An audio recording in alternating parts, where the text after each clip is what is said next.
ABP आनंद एगिए थाके एगिए राखे। हमारे नेताजी भारत के पराक्रम की प्रतिमूर्ति भी है और प्रेरणा भी है। आज जब इस वर्ष देश अपनी आजादी के 75 वर्ष में प्रवेश करने वाला है, जब देश आत्मनिर्भर भारत के संकल्प के साथ आगे बढ़ रहा है, तब नेताजी का जीवन, उनका हर कार्य, उनका हर फैसला हम सभी के लिए बहुत बड़ी प्रेरणा है। उनके जैसे फौलादी इरादों वाले व्यक्तित्व के लिए असंभव कुछ भी नहीं था।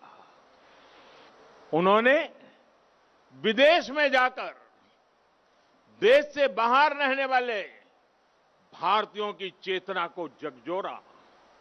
उन्होंने आजादी के लिए आजाद हिंद फौज को मजबूत किया।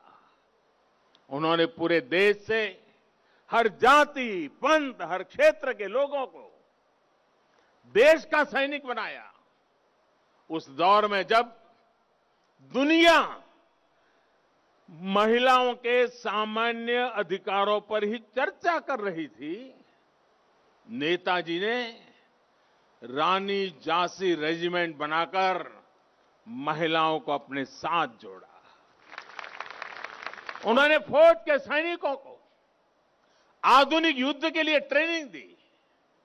उन्हें देश के लिए जीने का जज्बा दिया, देश के लिए मरने का मकसद दिया। नेताजी ने कहा था, भारत डाक से रोकटो डाक दिए छे रोकतो के ओठो दांडाओ आमोदेर नोस्टो करार मतो सोमोय नोय। अर्थात भारत बुला रहा है, रक्त रक्त को आवाज दे रहा है, उठो, हमारे पास अब गंवाने के लिए समय नहीं है। साथियों, ऐसी हौसले से भरी हुंकार सिर्फ और सिर्फ नेताजी ही दे सकते थे। और आखिर उन्होंने दिखा भी दिया कि जिस सत्ता का सूरज कभी अस्त नहीं होता, भारत के वीर सपूत रणभूमि में उससे भी परास्त कर सकते हैं। उन्होंने संकल्प लिया था, भारत की जमीन पर आजाद भारत की आजाद सरकार की नींव रखेंगे। नेताजी ने अपना ये वादा भी पूरा करके दिखाया। उन्होंने अंडमान में अपने सैनिकों के साथ आकर तिरंगा फहराया। जिस जगह अंग्रेज देश के स्वतंत्रता सेनानियों को यातनाएं देते थे, काला पानी की सजा देते थे, उस जगह जाकर उन्होंने सेनानियों को अपनी श्रद्धांजलि दी थी। वो सरकार अखंड भारत की पहली आजाद सरकार थी।